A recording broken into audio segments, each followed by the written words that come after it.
kayo mag-pray eh. Sige, sige, ambot na.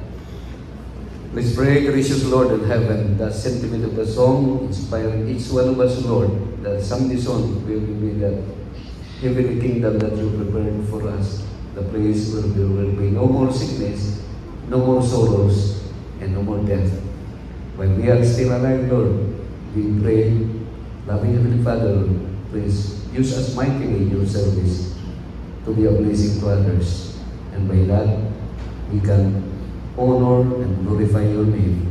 And we pray, loving Heavenly Father, please continue to provide and support each of our one of us financial needs. And above all, that we will become more closer to you. As we spread from this place, may your protection be upon us always as we be going to our different homes.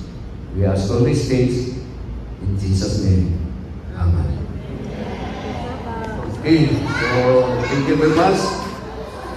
Happy Sabbath and happy Sunday, everyone.